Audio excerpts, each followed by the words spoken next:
महाकाल ज्योतिर्लिंग की कथा। कहा जाता है कि जो महाकाल भक्त हैं उसका काल कुछ नहीं बिगाड़ सकता। उज्जैनी के श्री महाकालेश्वर ज्योतिर्लिंग भारत में 12 प्रसिद्ध ज्योतिर्लिंगों में एक है।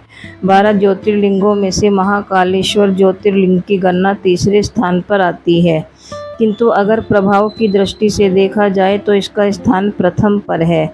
ऐसा माना जाता है कि शिव के अनेक रूप हैं। भगवान शिव की आराधना करने से आपके मन की हर मनोकामना पूर्ण हो जाती है। भगवान शिव पूरी पृथ्वी पर अलग अलग स्थानों पर अनेक ज्योतिर्लिंगों के रूप में विराजमान हैं। मध्य प्रदेश के उज्जैन में पुण्य सलीला शिप्रा नदी के तट के निकट भगवान शिव महाकालेश्वर ज्योतिर्लिंग के रूप में विराजमान है। उज्जैन एक बहुत ही प्राचीनतम शहर है और यह राजा विक्रमादित्य के समय में राजधानी हुआ करती थी। उज्जैन को अलग अलग नामों उज्जैनी, अमरावती, अवंतिका नामों से भी जाना जाता रहा है। पुराणों में इसे 7 मोक्षदायिनी नगरों हरिद्वार, वाराणसी, मथुरा, द्वारिका, अयोध्या और कांचीपुरम में से एक माना जाता है। उज्जैन की शिप्रा नदी के तट पर सिंहस्थ कुंभ मेला हर 12 वर्ष के उपरांत मनाया जाता है। इस दिन यहाँ एक साथ 10 प्रकार के दुर्लभ योग बने होते हैं, जिसमें आपको वैशाख माह मेष राशि पर सूर्य, सिंह पर बृहस्पति, स्वाति नक्षत्र, शुक्ल पक्ष, पूर्णिमा आदि सभी चीज़ें एक साथ देखने को मिल जाएगी। महाकालेश्वर ज्योतिर्लिंग का अपना एक अलग ही महत्व है। माना जाता है कि महाकालेश्वर ज्योतिर्लिंग पृथ्वी स्थापित एकमात्र दक्षिण मुखी शिवलिंग है। प्राचीन युग में पूरी दुनिया का एक मानक समय माना जाता था, जो कि यहीं से निर्धारित होता था। यह ज्योतिर्लिंग जहाँ स्थापित है, इसके शिखर से कर्क रेखा होकर गुजरती है। इसे पृथ्वी की नाभि स्थल की मान्यता मिली हुई है। महाकाल की महिमा का वर्णन इस श्लोक से दर्शाया गया है।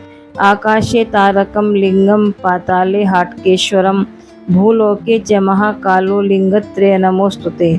इस श्लोक से यह पता चलता है कि आकाश में तारंग लिंग प्रसिद्ध है और पाताल की बात करें तो हाटकेश्वर लिंग प्रसिद्ध है, और अगर पृथ्वी पर देखा जाए तो महाकालेश्वर ज्योतिर्लिंग ही एक मान्य ज्योतिर्लिंग है। महाकाल के इस मंदिर का निर्माण 6वीं शताब्दी में किया गया था। अगर इतिहास को पढ़ा जाए तो पता चलता है कि उज्जैन में 1107 से 1728 ईस्वी तक यवनों का शासन हुआ करता था। इनके शासन काल में लगभग 4500 वर्षों की हिंदुओं की प्राचीन धार्मिक परंपरा व मान्यताओं को पूरी तरह से खंडित व नष्ट करने का भरसक प्रयास किया गया।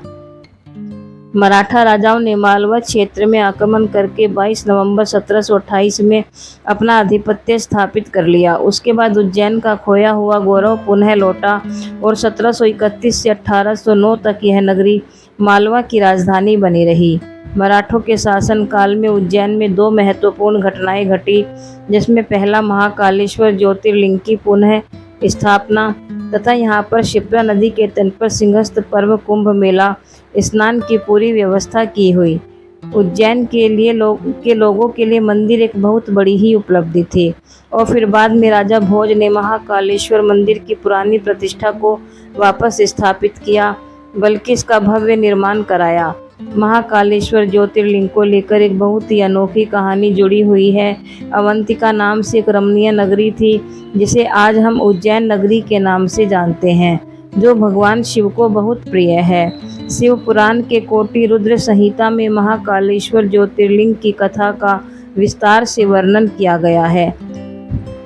इसी नगरी में एक बहुत ज्ञानी व शिव भक्त ब्राह्मण रहता था।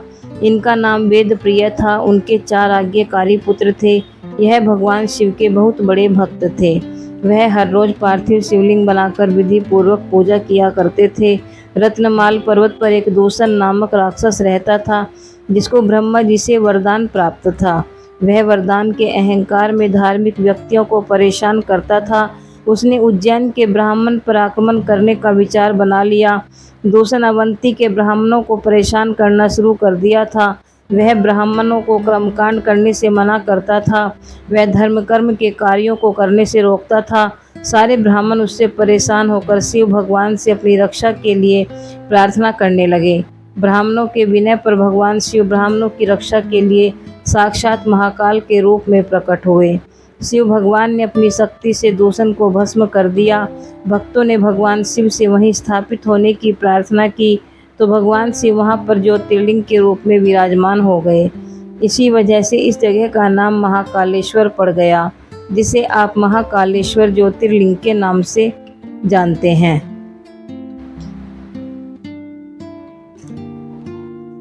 दोस्तों, हमने आपको महाकाल मंदिर का इतिहास के बारे में बताया, और अगर हमसे कोई गलती हुई तो हमें ज़रूर बताएं और कमेंट में जय महाकाल ज़रूर लिखें और चैनल को सब्सक्राइब करें। बहुत बहुत धन्यवाद। मिलते हैं अगली कहानी में।